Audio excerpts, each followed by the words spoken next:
Hello and welcome everybody. Oh my gosh, I'm fiddling with all my things right here. Hello. It's good to see everybody. How are you? Hope you're having a great day. I'm excited to be live. Yo, this music is fucking boring. I'm so sorry. Let me change it up. Something a little bit more intriguing, you know? Yeah, that's a little bit more my speed.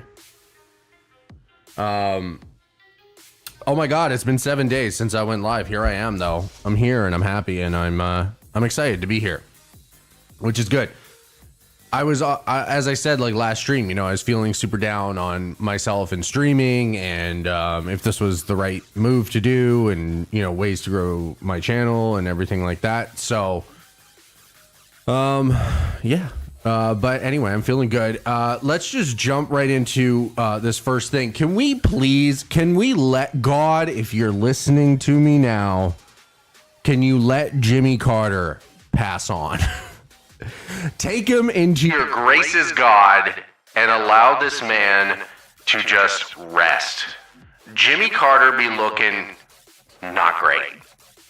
Let the man go. He reached the feat of the first U.S. president to ever live to the age of 100. But let him go. Please let him live his life. Let him go, God, please. Yeah, Jimmy not looking so hot, bro. Like, is Jimmy enjoying life? I don't know.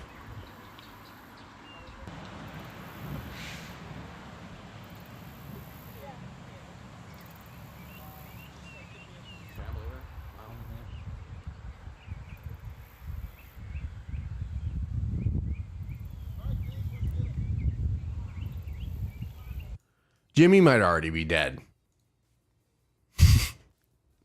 Please let Jimmy Carter die, everybody.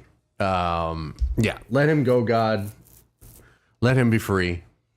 So, a lot's happened, obviously, since I streamed last, and let's just get right into it. So, obviously, we had the vice presidential debate that happened against JD Vance and Tim Walz.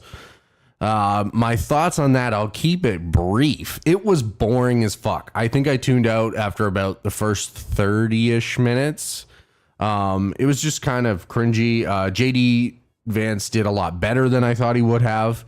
You can tell, I mean, these points have been talked about to death at this point. Tim Walz has just been nerfed by the Harris campaign and whoever was coaching him.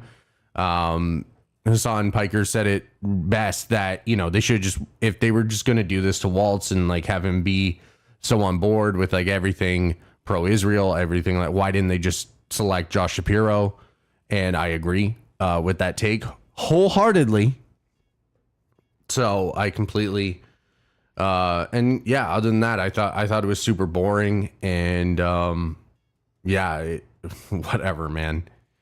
The U.S. politics thing is just an absolute dumpster fire. Every time you turn it on or like look into something, you're already over it. And yeah, so this is I just wanted to talk about, like, this is such a weird name for something that is so horrendous. If you guys have not heard about it, salad bar extremism has apparently come to Canada. Not a good thing. It makes it sound like this is an amazing new Pizza Hut feature where salad bar extremism, we offer all the best salad toppings. No, this is a fucking form of terrorism where, like, they just, like, the term refers to attacks fueled by a mix of views rather than a coherent ideology. So it's like it's an extremist thing. And that's the type of attack. Salad bar. Why would you name it this? Why? So I wanted to talk about that and how crazy that was. Oh, and then speaking of the debate, you had Haley Joel Osment. I guess he won an Emmy. I don't know if this is true. I didn't look that up. But you have this video of him playing JD Vance, and it is fucking gold. I'm Ohio Senator JD Vance. The mainstream media, they want you to think that I'm weird. They call me creepy, cringy, awkward, that I give people something called the ick. They want you to think that I can't order a simple donut. But that's ridiculous. Follow me.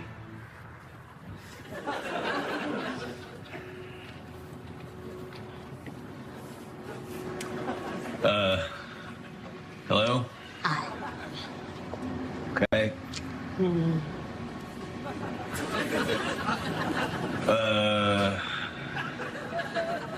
How long you worked here? A year? Okay. Donut. Yeah. Yeah. It's crazy because like no one really has seen Haley Joel Osment. Like I'm sure he's been in things. He was obviously the kid in The Sixth Sense. If you have no idea who he is, that would be his most famous role that he's known for. And then he popped up and he was in season 1, maybe 2. I can't remember which. He was in The Boys, where he played this hack fucking mind reader detective who was also like a child actor as well, funny enough. And he played into that role well. And I'm so happy that he's doing shit like this now because it's great. Which donut, though? Just whatever makes sense. No pickles. Hold the pickles. Oh, well, no, I can get that for you.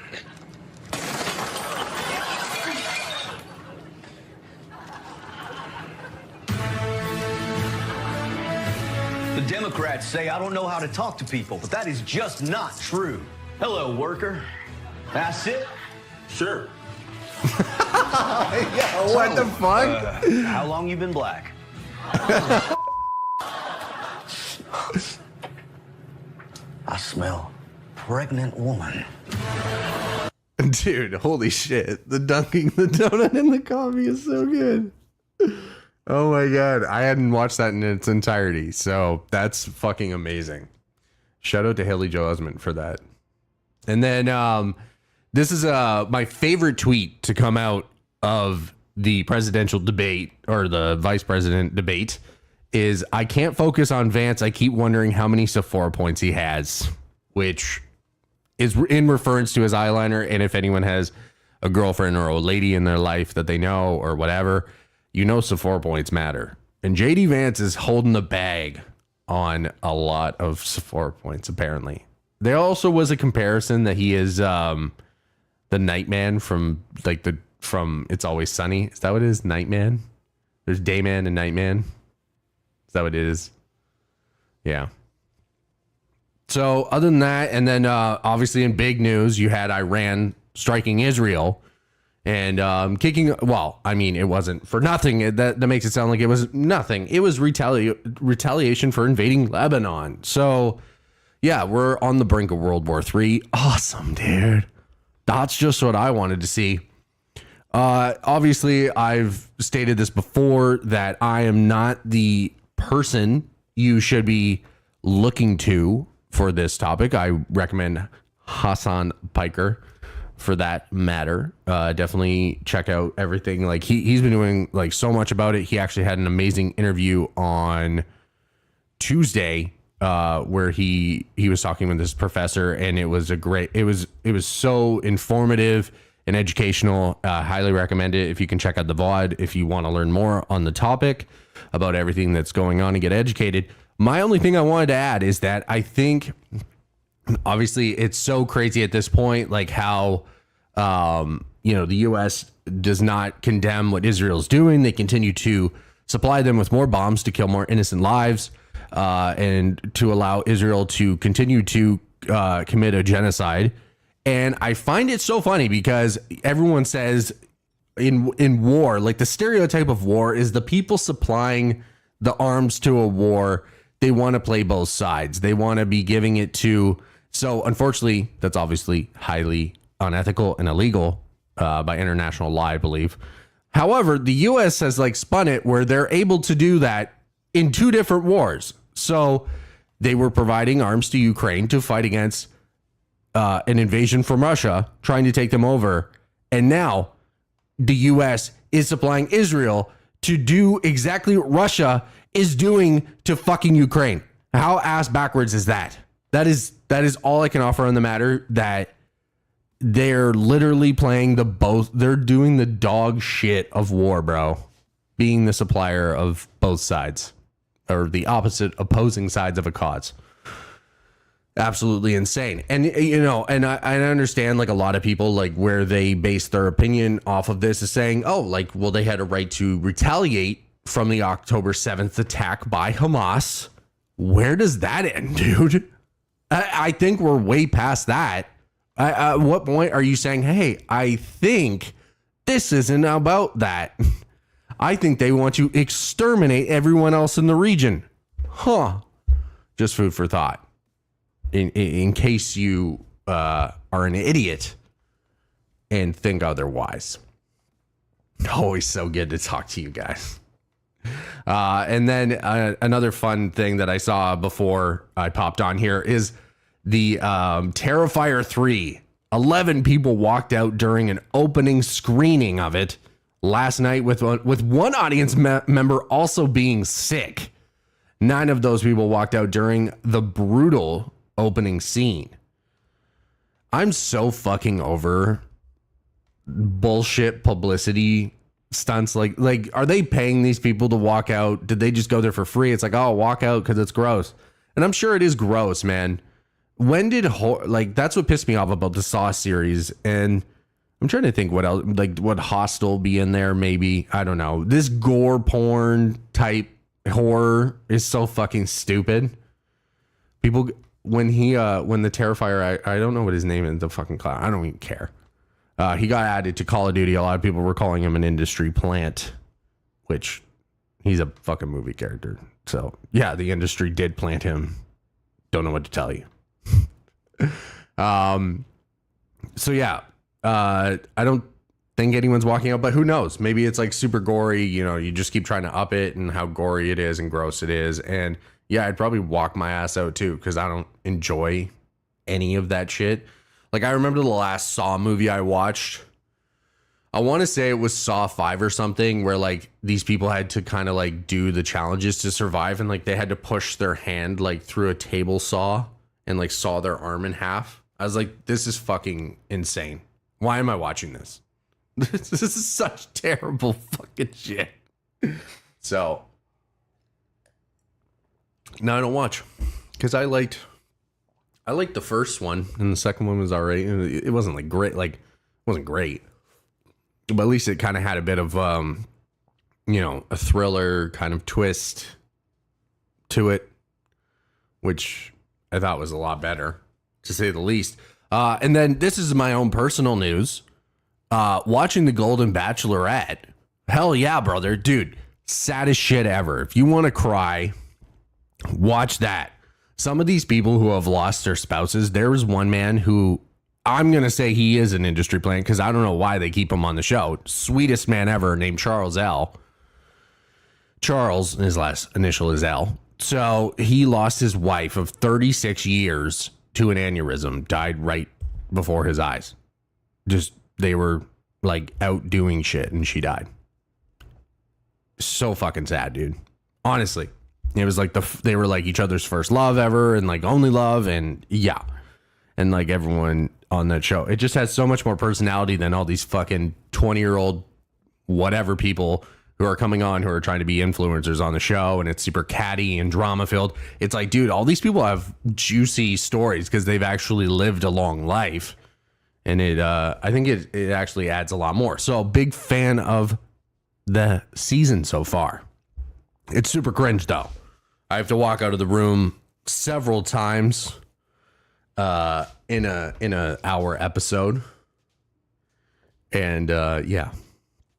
That's where that is. I'm still super pissed, actually, to go into some more personal news.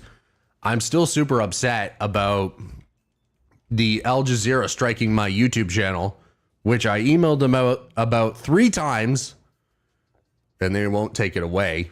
So super depressing. I'm just super pissed, man. Like the fact that I can't just edit their content out. It's a, it's a 68-minute video, and I have 7 minutes of the clip playing, and then I open Twitch, and because there's no rules or regulations for that stuff there, I'm instead watching I'm watching people stream Al Jazeera and not doing anything. They're just fucking playing the damn shit. And I was fucking talking over it. I did leave the room at one point when the video was playing, but yeah. And unfortunately, I don't have enough defense to like risk doing the copyright notification to fight it. So I'm absolutely fucking pissed about that. I wish they would not do that and just allow me to change that. And yeah, so what else was there that I wanted to touch on? Oh, I did see this tweet as well where someone said Walmart is asking customers to help with Hurricane Helen. Bro, your company makes billions. I can relate to this because one, yeah, absolutely. Why the fuck are you asking the common person to donate? Sure. Like some people might want to donate to Red Cross. They can go out of their way to do that. And maybe sometimes it's hard for people to find a viable link or location to donate to. However, I was at Walmart a couple months ago and this lady's just sitting at the front being like, care to donate to the kids lunch program? It's like, you're a fucking grocery store. Why the fuck do you need my money? Give them food. You have the food. You have it. If there's fucking kids that can't get lunch, guess what, motherfucker? Give them lunch. You got the food. I have nothing.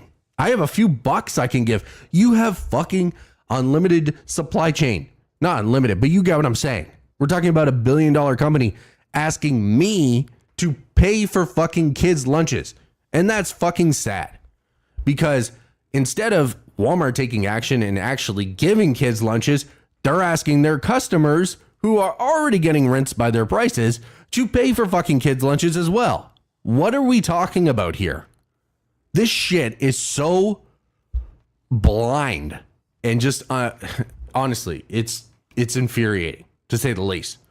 And that doesn't mean that I don't care about the kids' lunches. I care about it more than Walmart. Clearly. And that's why I donated. So, but why am I doing that? I felt guilty. That's why. I felt guilty. It is what it is. Oh, and then I had a Donald Trump tweet here. I did want to Read it like Palpatine. Or is this bitter? Yeah. So Donald Trump tweeting before the vice presidential debate to rah-rah JD Vance. So I'm going to read it in the voice of Palpatine. I will be doing a personal play-by-play of the debate tomorrow between the brilliant apprentice J.D. Vance and the highly inarticulate tampon Tim Walz. Is that one better? Or is this one better? I hope that the cognitively challenged lying Kamala Harris will be listening so that she can again show the world how she will make up false facts and stories in order to change around an administrative failure. In any event, Palpatine would never say that. in any event, I will be commenting on what is going on. Watch Truth Social tomorrow night. So That's Donald Trump as Palpatine.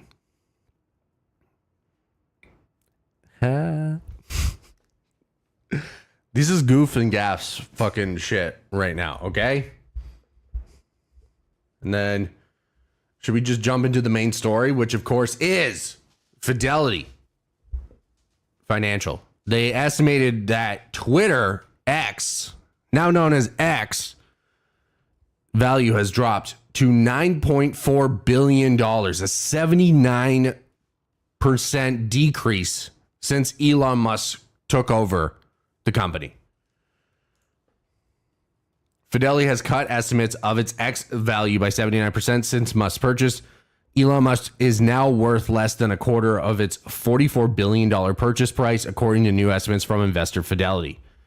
The assessment manager, Blue Chip Growth Fund, now values its X stake, formerly known as Twitter, at approximately $4.19 million, based on a newly released disclosure from Fidelity's Blue Chip Growth Fund.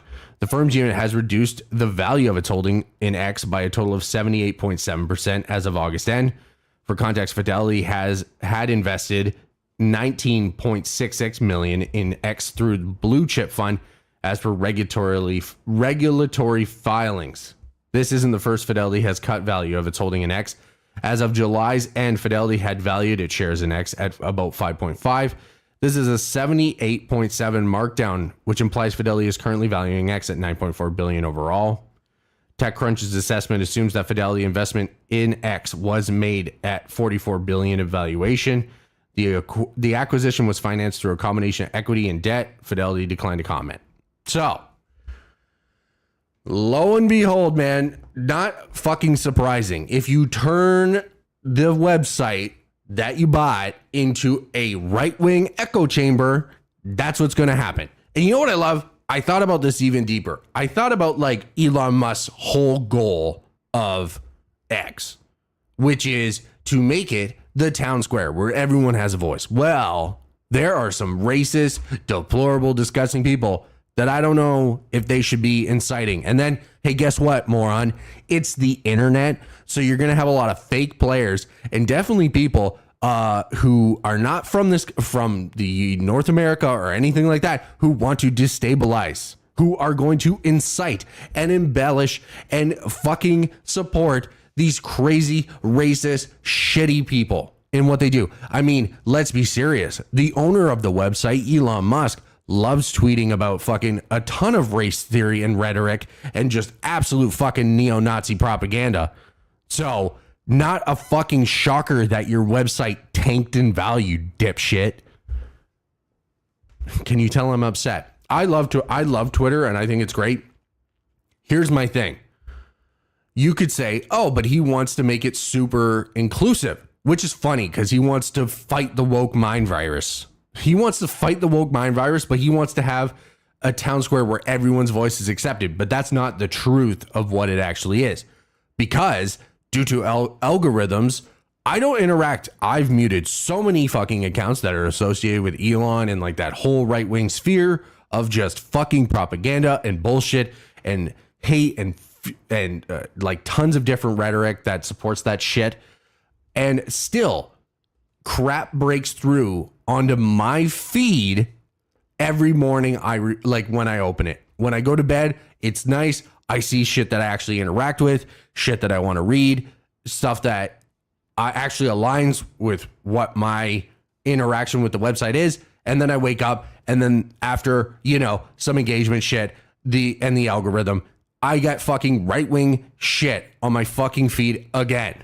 And it just seeps through because that's what's being pushed. That is what the website is pushing. And I don't fucking feel bad. Actually, Rolling Stone did an article on it August 9th saying how Elon Musk and X became the biggest purveyors of online misinformation. The tech billionaire always had a problem with telling the truth. Now he has an entire social network built on lies. Well, I didn't subscribe, but you know what? That's enough for fucking what we need to see. And then, you have Elon, obviously super pro-Republican right now. Very few Americans that realize that if Trump is not elected, this will be the last election. Far from being a threat to democracy, he is the only way to save it. You are literally talking about a man that fucking staged a coup, that attacked the fucking Capitol because he lost like a fucking baby, and still to this fucking day doesn't accept the loss that he had. He still blames voter fraud, which is fucking insane because there has been staggering amount of fucking investigations to disprove this by third parties, by Republicans, by Democrats. And guess what? They all came out that you fucking lost. And this fucking idiot is saying, hey, guess what? Democracy will end if that guy doesn't get reelected. Stupid. Let me explain. If even 1 in 20 illegals become citizen per year. Okay, already just on about this shit. Something that Democrats are expediting as fast as humanly possible. That would be about 2 million new legal voters in 4 years. The voting margin in the swing states is often less than 20,000 votes. That means if the Democrat Party succeeds, there will be no more swing states. Moreover, okay, I'll be honest. I know like they don't like the electoral college, like they want to keep it because technically if they don't have that, it would come down to like a popularity vote. But the electoral college does need a little bit of updating. I will say that. Moreover, the Biden-Harris administration has been flying asylum seekers who are fast tracks to citizenship directly into swing states like Pennsylvania, Ohio, Wisconsin, and Arizona. It is a surefire way to win every election. America then become like, why don't you post any fucking proof of this? Like, post links. If this is all true, then you wouldn't just be spewing garbage like this without any facts. It's absolutely insane. And it's like crazy to think like, hey, did you ever think that they're not expediting processes, that it's just actually they've reached like a more efficient process in the immigration process? I mean, you would be familiar with that, right, Elon? Because you're not, you weren't born in America. Oh my God. Yeah. Moreover, the Biden administration has been flying asylum seekers into the swing states. America then becomes a one-party state and democracy is over. The only elections will be Democratic parties. This is like saying that people don't have like free thought. Like, so you're saying that just because they're flying voters into this state, that they're just going to stay in America and only vote Democrat for the rest of their fucking life. Like, I know here in Canada, people that were liberal voters who are now voting conservative because of how Trudeau has handled certain things in this country. So you can't fucking tell me that you think that this is going to somehow turn into a one state party type deal. That's not what the Democratic Party wants. And I don't think that's what they're fighting for at all. The only thing holding California back from extreme socialism and suffocating government policies is that people can leave California and still remain in America. Once the whole country is controlled by one party, there will be no escape. Everywhere in America will be like a nightmare that it is downtown San Francisco. So that's one thing. Then you have his ignorance here where he's tweeting. So he retweeted someone saying, George Soros isn't just buying 200 radio stations. He's buying a propaganda machine to influence how you think. Elon retweets that with the fucking 100%, bro. 100, dude. 100. I only just bought a $44 billion propaganda machine myself. But fuck George Soros, right? And then these fucking idiots. Yeah, well, at least Anonymous is there to say, didn't you spend $44 billion to buy Twitter to influence the election, hypocrite? And I mean, sure, but the problem is that all of Elon's fucking stands and all these morons, they fucking lop that shit up. They love it. It's fucking trash, my guy. He's so delusional and so he's so out of touch. And then as well, this is another problem that is coming to the platform like later this year. I think in December. So Elon tweeted, in order to be a platform that fully embraces free speech, the block and mute features will be removed from X this December as they are a hindrance to the First Amendment. Look, I understand fighting for the First Amendment and allowing people to express their opinions and all that. I understand that. But where do my rights as a citizen and a user of this platform, where does that come in for me to moderate who can talk to me, who can view my shit, how can I prevent people from harassing me? And he doesn't give a shit. And that's what a lot of people noted, is that there are stalkers on this platform and women who can now their stalkers will again be able to see their tweets and follow them. And it's just such a fucking dumb idea.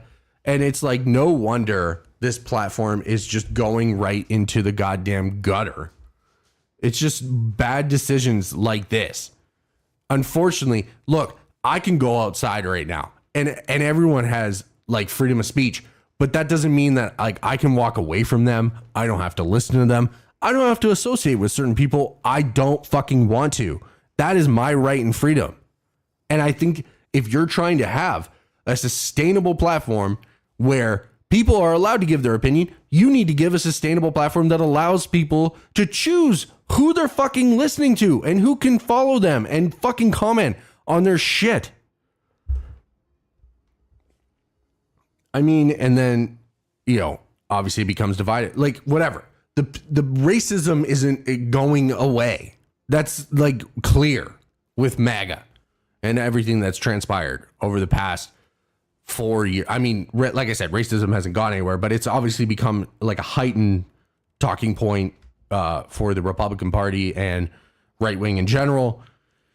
And racism isn't going anywhere. But if those people want to talk in their like little fucking bubble and do that shit, whatever. Let them talk in their fucking little bubble. I don't need to fucking see it. I don't want to be a fucking part of it.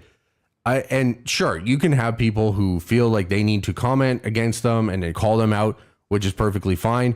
Maybe that is where, kind of removing the block feature and stuff would kind of help. But let's be serious. That's still doing nothing. You're just talking to crazy people who are not going to change their fucking opinion.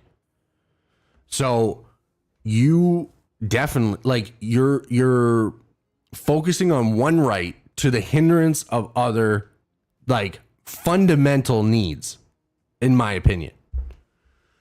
So there's nothing good that can come from that, and it's absolutely deplorable, of course. He's just an idiot. And it sucks because when I was trying to find this Fidelity article and I was researching a lot of this stuff, it actually came up how there were like an article 6 years ago saying how Musk is going to change our world. And I've talked about this before on this show that like the pivot, the change needs to be studied of Elon, like the drastic fall of how just he went from this pillar of clean energy, electric cars, SpaceX, space exploration, like populating other planets and all this thing, and to like this fucking cult, like Republican mega cult fucking head honcho dude who's like saying we're going to be under a dictatorship if fucking the dude who literally hold on, I missed your comment. Yo, what's up, man? Hello. Raise, yeah, I know, man. It's fucking terrible. And honestly, it doesn't have to rot, dude. It doesn't. It's a very fucking tumultuous time. Look, the truth needs to be said. Once Donald Trump loses this election, if he does, because who the fuck knows, man, dude. The Democrats' stance on fucking Israel, like, is so, like, if they had a polar opposite opinion of that, I think, like, they would garner more, but, like, people don't want to keep funding that war, obviously. I hope that doesn't lose them the election, but you never know. But once fucking Donald Trump, God, like, fucking hopefully, if he is gone, and he obviously cannot run again, like, he'll be too old, like, MAGA will die with him. The Republican Party will have to do a restructuring, and that's the best we can hope for. Yeah, it would be fucking terrible. But the Republican Party will have to really restructure because right now they're a party based on division and hate, and that they know, like, they're not stupid. Like, they know that, like, that's not going to garner votes in the future, and like that's what matters. Like, to be an elected official, you have to do more than just spread lies and hate. So I think you're going to see a whole recalibration coming from them post this election cycle, especially if they lose. If they don't, fuck, we're in some hot water then. But yeah, I honestly think that like the Twitter losing its value was something you could have seen coming from a mile away.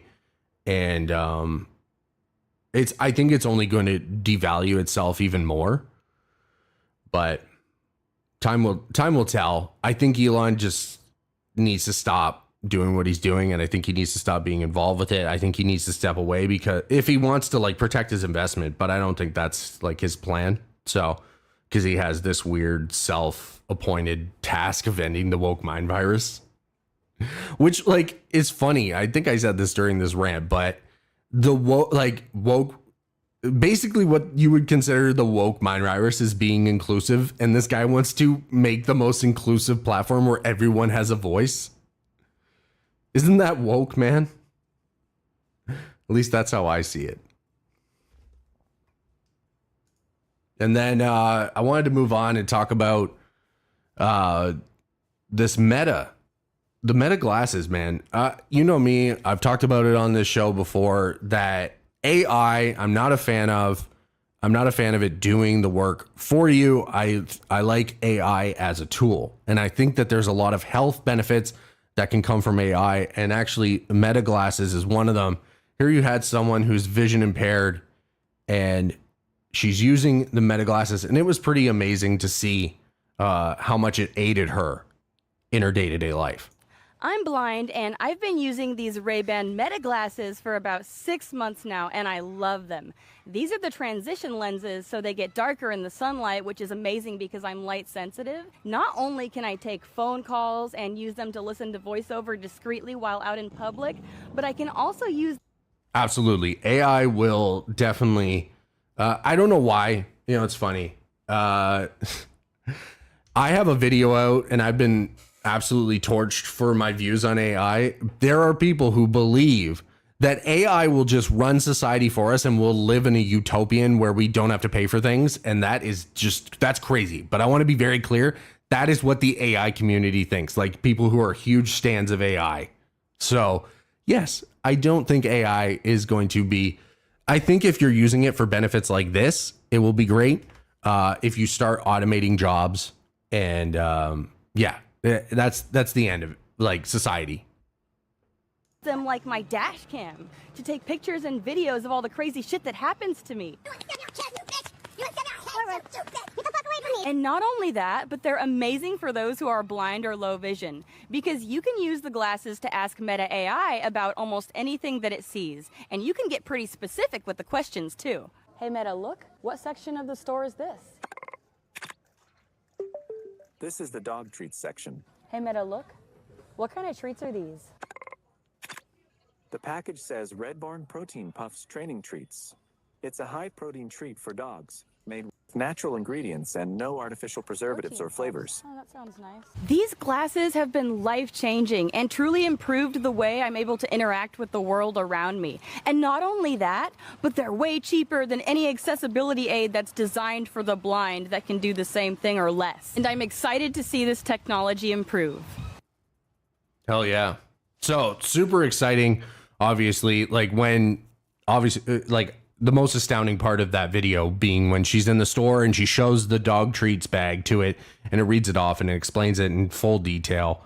That is what I want to see AI doing, man. I want to see AI used in medical imaging to detect certain ailments before it happens. I want it to be aiding people with impairments. This is exactly what AI is needed for, and I need to see more of this in the world because this is, like she said, like this is life-changing. It's affordable for people. AI boyfriend. I don't think that counts, man. Hey, you know what? To combat loneliness, who knows, dude? An AI boyfriend. That's unhealthy. That's like the movie Her, where you realize that the AI is actually dating everyone else. So yeah, I don't really know if that I would, yeah. Don't get me wrong. Could an AI companion be helpful? Yes and no. It couldn't. Yeah. I think for the most, like, you're just trying to like stray from the point of like, where is this delusional? You know, but there are a lot of people who suffer from loneliness in this world. And yeah, I don't know if you should be calling the AI your boyfriend, but companion. You have a friend that you talk to. I mean, look at Tony Stark, man. He had Jarvis, completely AI. And he was his, essentially his butler. So I don't know. You could see that. And then just like pivoting onto that, there was a Meta's AI moment where Mark Zuckerberg released. So we obviously had the Apple Vision Pro that came out only a year ago, and you don't see much about people using it and everything like that. Obviously, like a huge, like heavy headset tethered to a cord, and then so Meta is coming out with even more, a smaller version of that are just built into glasses as well. So I thought like that was cool to also talk about what they're implementing. It's different from every other screen that you have ever used. And that is because it is not actually a screen. It is a completely new kind of display architecture with these tiny projectors in the arms of the glasses that shoot light into waveguides that have nanoscale 3D structures etched into the lenses, so they can diffract light and put holograms at different depths and sizes into the world in front of you. And all of that is directed by custom silicon and sensors that we designed and powered by a battery that fits in the arm of the glasses. It is a absolutely incredible amount of technology to be able to miniaturize and fit into a pair of glasses and a small puck that goes with it to help power the whole thing. All right, so how are you going to... I can understand that Zuck has upgraded his appearance and look tenfold. His talking could still use a little bit of work, man. It's a little dry, but I understand that he's also kind of a savant in a way, like a genius. So, I mean, what more can you ask for? Interact with the glasses. Well, there's a few ways that this is going to work. They're going to do voice and AI. They're going to do hand tracking and eye tracking, so you can select UI elements by looking at them. But there's one more way that you're going to be able to interact with them that is really pretty neat. A neural interface. See, voice is great, but the thing is sometimes you're in public and you don't want to say what you're trying to do with your computer out loud. Hand tracking is neat for controlling different interfaces, but you don't want to like walk down the street like this, right? So that's new I think that Zuck. you need a device. That's new Zuck performance. You to just send a signal from your brain to the device. So this isn't just the first full screen, like full. So this is amazing, obviously, like to kind of bounce it off the previous video we watched. She had to go up. She had to ask Meta, "Hey, what's this right now going on? What's on the back?" Like she could literally just have it synced up with the wristband that comes with it, and then it like lets them know through neural connectivity. Look, I'm not an expert in this. That's just how I think it works. And you'll be able to do the same action that she was doing, just not voice activated. And that's crazy to me, bro. I mean, I think Zuck was talking about this. He actually was quoted saying that he thinks phones will be gone and we'll just be using these glasses in the future. I mean, that's a bold claim to say the least, that this is going to phase out phones because, again, like I haven't tried this technology. I don't know what you could possibly achieve with it, but it is astounding for sure. I think it might be a little cumbersome to always have to put on a pair of glasses or be wearing glasses all the time to, whereas a phone just goes in your pocket, you can put the device away. I don't think you necessarily want to be connected or wearing a device all the time. So it's a little bit of a tough sell for me to say that this is going to replace phones. But for some people, with the features that it's going to allow you to do, I could definitely see it being implemented into a lot of people's regular day life for sure, especially if you're able to do what they've already done where I believe it's also like the MetaVision or the Meta Quest, where you can put it on and you have like one laptop screen in front of you and it will make multiple screens. So if you're able to do that with these glasses, like those are going to be heavily implemented into work procedures like all around the world, in my opinion, because instead of you know, having an office filled with a ton of shit, you put on your glasses, you now have 3 monitors in front of you virtually. So, I mean, just makes sense to me. Wide field of view holographic AR glasses. This is also the first device that is powered by our wrist-based neural interface. So, when people have gotten to try out these glasses, we've shown them to a handful of people at this point. It's like an emotional experience. I mean, like, people kind of giddy, they don't want to take them off. A lot of people have said that this is the craziest technology they've ever seen. You know, it was enough that I wanted to add to this keynote a montage of some of the fun reactions that people have had, since it's pretty wild. So you want to cut to that for a second?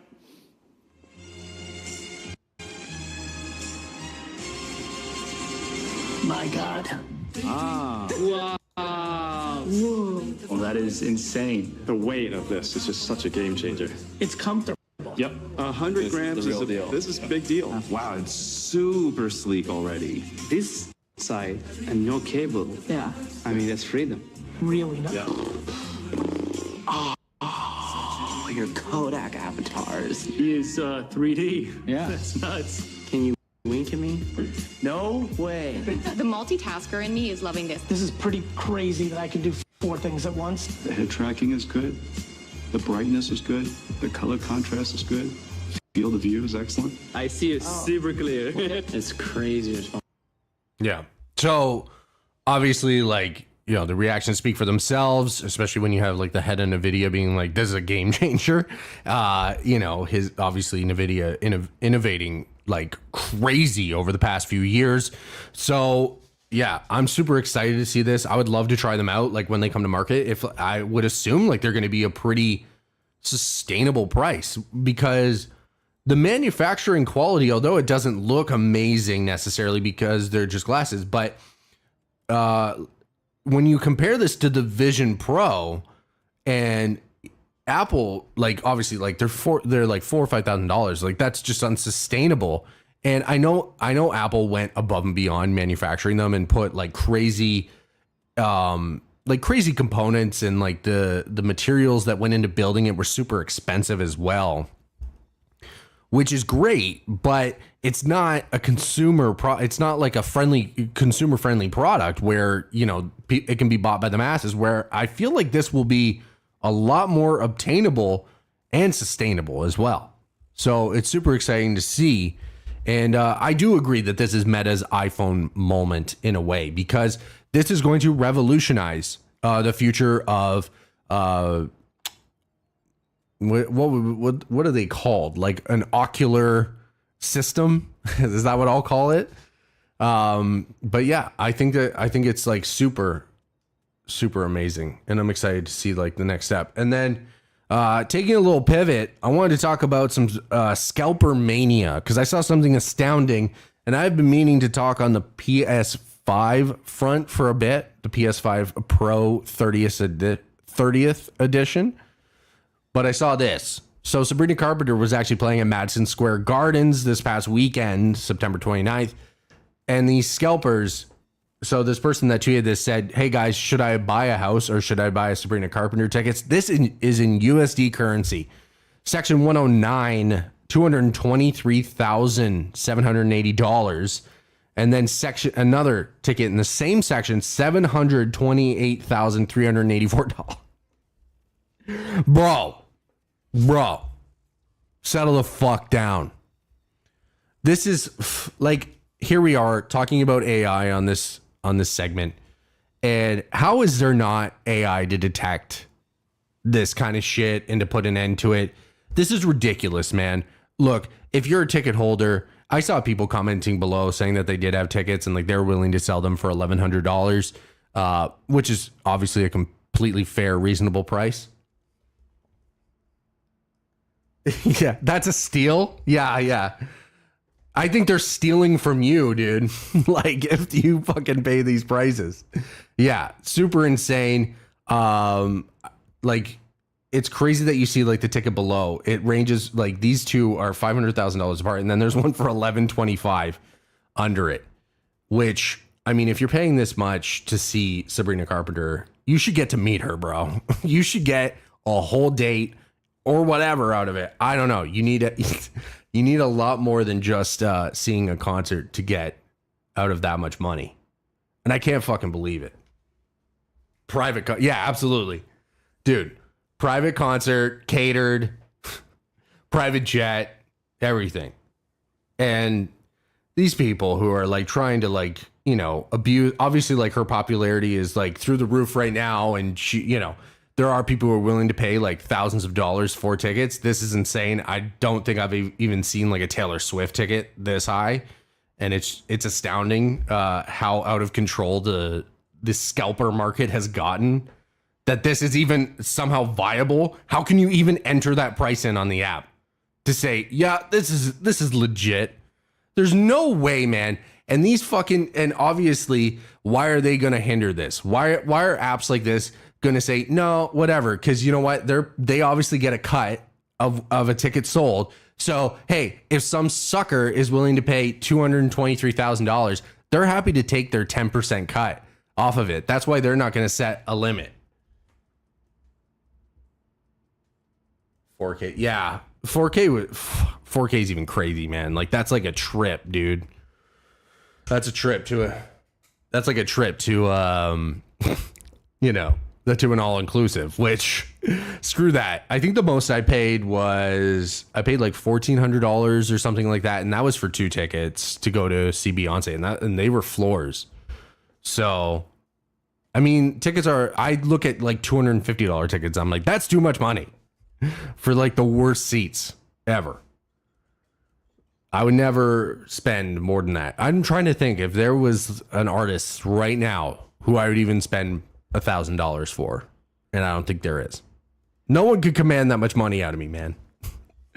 And then obviously, like I said, the PS5 30th edition, man, you had people just absolutely price gouging the shit out of it. So the average price going £5,000, which would convert to about $7,000 here, around like $6,500 probably US.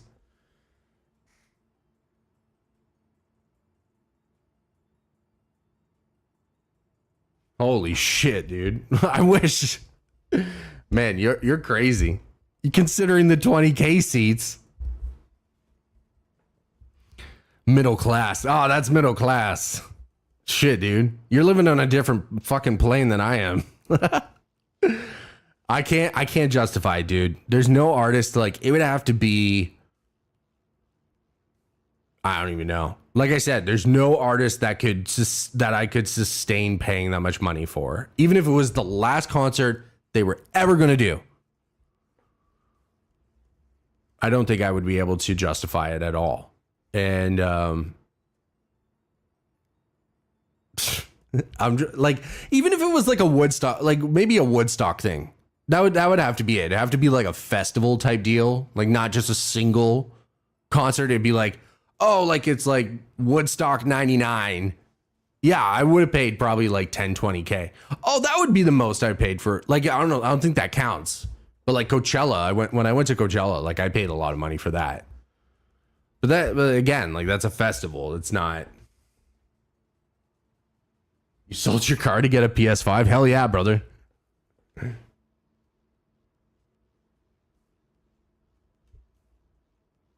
Well, your dad's a fucking solid dude, man.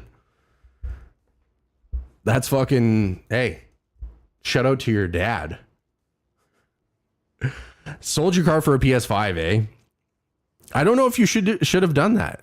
That might not have been a good idea, but I mean, that's the prices that they're like acquiring you to pay right now.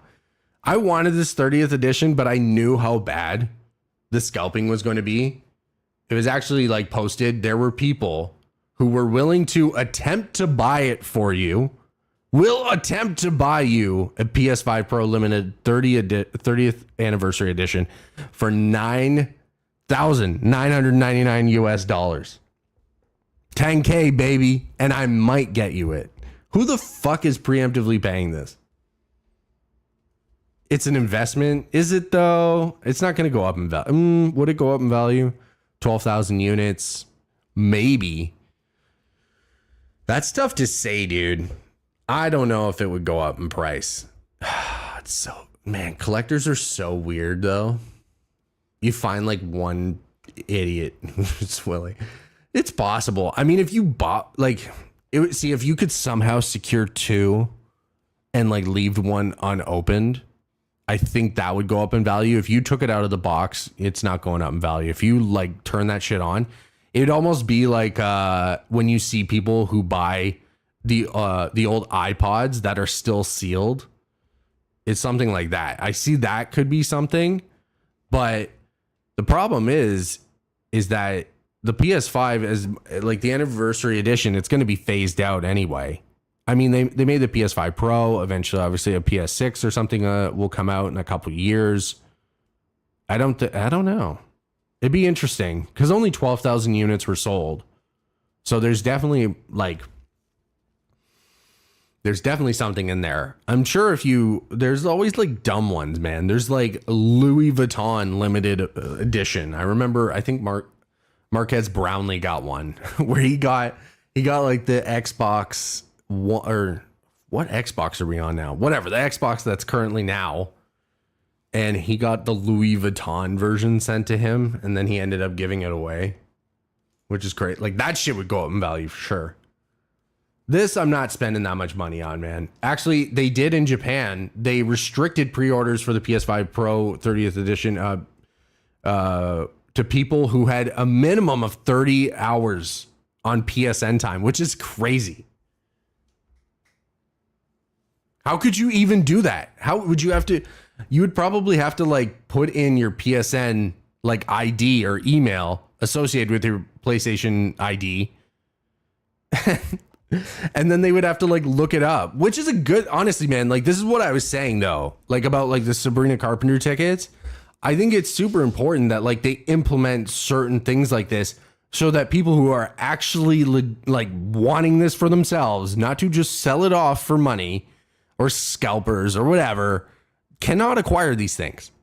I'm sure there's a way that they see, you know what, they're crafty as hell. I'm sure they'll find a way to navigate that system, or they'll just get, you know, they'll find someone that has the amount of hours played, or they'll go play it in the days leading up.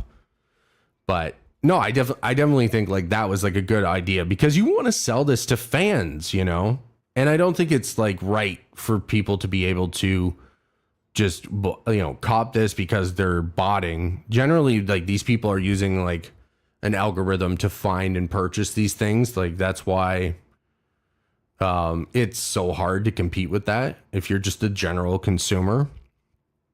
And that's why they end up with multiple units, because they're like already secure, like in the cart real quick, especially with like such a limited amount of supply. So I definitely think like you should be doing this. How the fuck could you do that? How could you do that for a concert though? They don't care. Sony Japan cares. That's about it.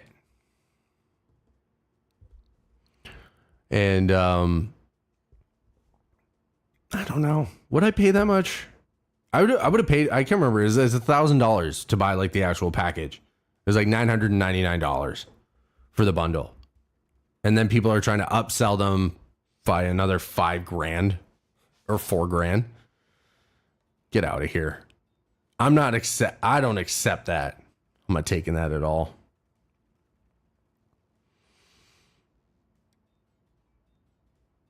Oh, I did want to also talk about this, the Lana Del Rey thing, how she married the crocodile guy. It's very different news. But I just wanted to talk about it because it's like fucking jokes. Because there was like, you know, rumors that she was going to like date this guy who's like a outback like crocodile dude or alligator. Yeah, he's alligator tour guide. Hell yeah. Man, people are trolling on her and saying like, oh, it's a weird marriage. I'm like, who gives a shit? As long as you're happy.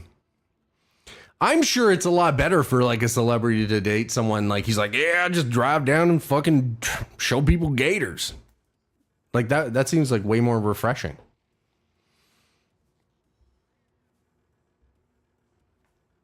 So yeah, they got married.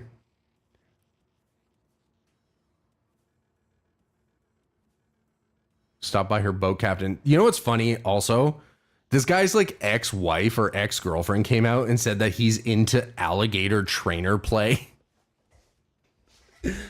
Bro, what the fuck is alligator trainer play? So like he's got like Lana like on the bed, like open her mouth wide. Oh my God. And then like he's like placing like a bird on her tongue or something. I don't know. Like he's like putting her hand. See, this is getting too much already. He's like putting her hand there, like in her mouth. She's like, don't bite. And like coaxing her. What the fuck are we talking about? I just thought that was super weird about that. Like to say, yeah, you better watch out, girl. He likes alligator play. What? What? Yeah, I don't think it's like that weird. There you go. He cleans up nice. They've known each other for several years, apparently. Well, isn't that just sweet, you know? Oh, man. I gotta say, is it Juxie? Is that Juxie Bomb? Is that how I'm say it? Rays and Juxie. I gotta say, I really appreciate you commenting and like being in the chat today. I'm always very appreciative of anyone that drops by and like peeps the stream. As I said, you guys, I don't know if you guys were in at the start of the stream. I've been saying like I've been super down on it as of late. You know, sometimes you're like talking into a void, my guy. So definitely good to have people here and contributing, which is fun. And yeah. Oh, do I dare talk about Diddy at all? I don't have anything really to add to the Diddy situation at all. Obviously 120 new accusers came forward, 25 of them being minors. It's just disgusting. I had read rumor, like there were tweets like early on when this was happening before he even got arrested, alleging that there were like school buses of kids like being shipped to the mansion. Disgusting, obviously. And now like you're kind of finding out, hey, that was probably true. But I have nothing to add other than like, fuck, dude. I want to hear like the other names that come out of the trial and what information he provides, because I don't think anyone involved in this should get off scot-free.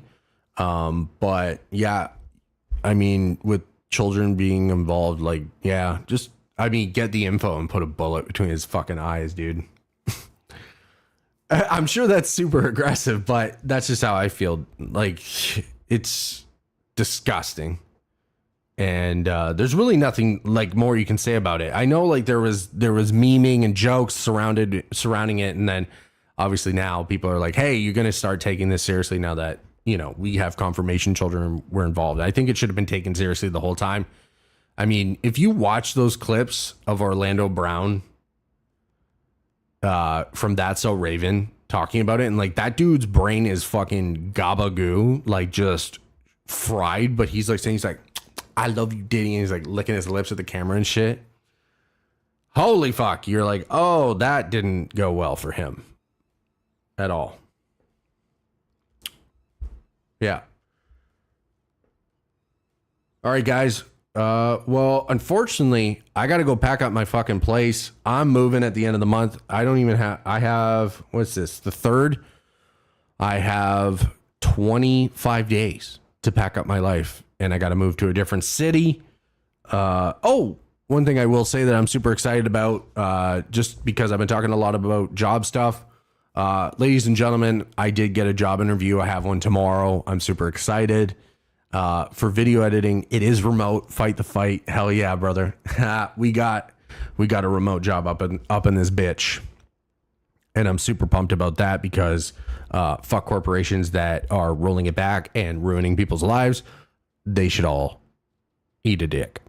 All right, guys, I'm going to head out on this one because, like I said, I got to finally start packing. I haven't. I'm super procrastinating, obviously. Raise and Juxie, shout out if Eddie, I think Eddie popped in at one point. Just want to shout out to him as well. Anyone else that viewed, thank you so much. I appreciate anyone that listens to my rambling. I will be trying to go live again tomorrow. Hopefully I can. If not, I'm done. I quit my other job that wasn't giving me many hours. So here I am for your enjoyment this weekend. I'll definitely be getting 2 streams in. I will be doing one on Saturday morning, same time, 12 p.m. Actually, that's another thing I should note. If I get this job, the stream time will have to switch to about 7 p.m. at night, maybe later, depending. And then up until that point, if I get the job, so probably starting next week, I did change it on the schedule on my page, but I will be streaming from 12 p.m. Eastern time until I run out of things to talk about, because I keep trying to make this thing last longer and longer, ladies and gentlemen, and I don't know how. I don't know how people get it to 4 or 5 hours. If you stream for 8 hours and you're just like a bona fide yapper, good for you. I somehow run out of juice, bro. I don't have enough stuff to talk about. I'll keep trying. I'll keep pushing the envelope to reach that acquired time limit. Don't you worry. And we'll get there. And then, yeah, that's all I have to say for today. So I hope all of you have a fantastic Thursday. Thank you so much for tuning in, and I'll talk to you tomorrow. Peace.